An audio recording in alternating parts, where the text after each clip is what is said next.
I always have to preface this because I've been accused of lateral violence and denialism Mm-hmm. and like you name it, and it's got nothing to do with that. In fact,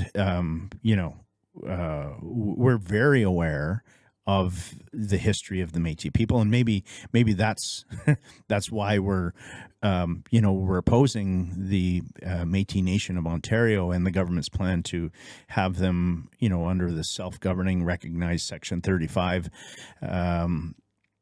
Because we know, and not only do we know the history of Métis in Canada, we also know that it didn't happen here.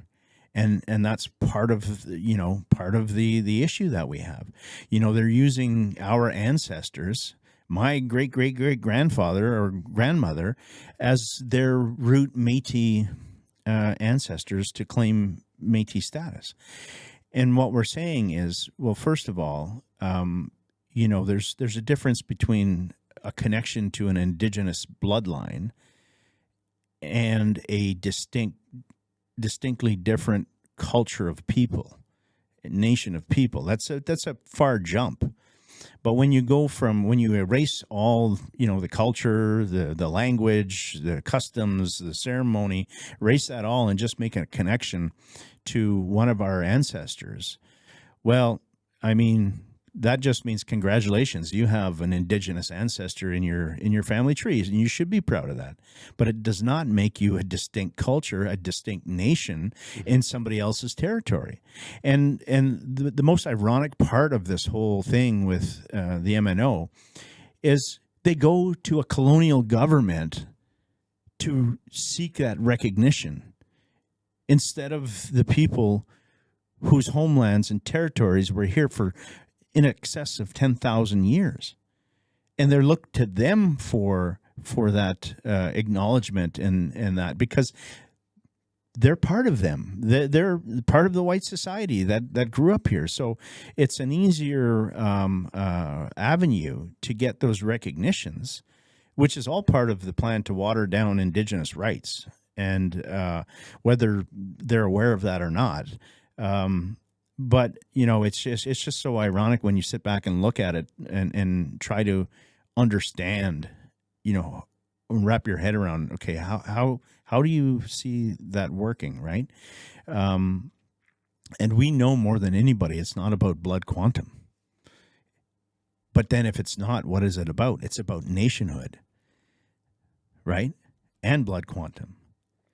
Your connection, blood, and your connection through the nation, and there's none of that nationhood here. Where are the archaeological digs of these Métis communities that were supposed to be around here? They just introduced not long ago these 4, and I'm not even joking. They call them 4 new historic communities. Well, how can you have a new historic community? I mean, it's an oxymoron. Like it's either new or it's historic, right? And so these are just like newly made up, right? And conveniently all within, the boundary of Ontario, which wasn't around pre-Confederation, right? But that was their homelands. Like it just, fit like a key into a keyhole. The whole thing is kind of ludicrous. And all we're saying is show us your research. If your research is valid and can be argued, then you really don't have a problem. But then they claim lateral violence, they claim denialism when we challenge them on that. But we've produced our own research on that, which shows not only the truth of a lot of the people that they're claiming, which is our people, but it also shows some that they made up, right? Out of, like, they were French from France, and they're being recognized as Métis, right? They're using half breeds, which is now derogatory, but it was really in reference to mixed marriages. Well, mixed marriage doesn't constitute a nation. It doesn't, right? I mean, generations of that, and then, like in the Red River, Manitoba, where generations and generations, and then they kind of establish their own culture, their own way of living. That's what a Métis is, right? Not just simply kids from a mixed marriage. But that's all the government is requiring of them to prove. And so, Margaret Froh and Marc Miller, are saying, first of all, like, this is none of your business. And we're like, you're talking about our ancestors. I think it is our business, right? And then, well, it's not going to impact you. Well, it's already impacting us. They're signing impact benefit agreements with mining companies in our territories, getting money. They're getting money from the government to build homes in our territory, while our communities are like have the worst records of lack of housing, safe housing, waiting lists, and here we are seeing people that may or may not have, an Indigenous ancestor somewhere in their family tree getting money that should be going to First Nations.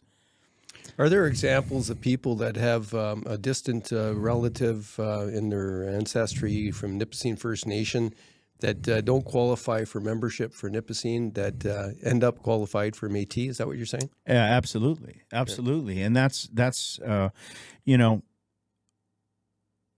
result of the Indian Act and the 6162.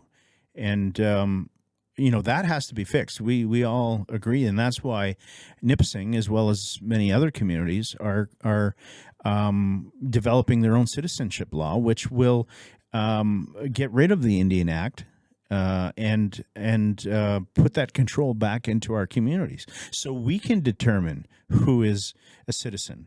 Because we, who other than the Indigenous people should be the ones in charge saying, who the Indigenous people are, right? Not some third party. But that's how it's being done currently. And, so are there some that got weeded out over that Indian Act? Absolutely. But it still doesn't make them Métis. Right. Yep.